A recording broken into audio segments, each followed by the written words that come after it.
In this video, I'm going to show you how you can easily lock your Facebook profile on an iPhone.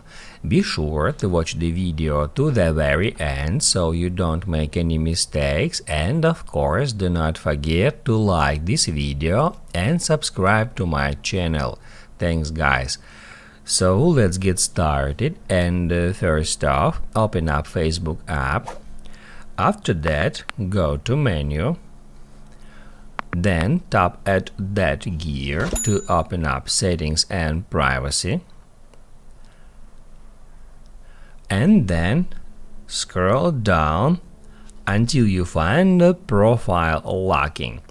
If we tap on it, we'll be able to lock our Facebook profile just by tapping at that button. After a couple of seconds, it says that you locked your profile. That's how you can easily lock your Facebook profile on an iPhone.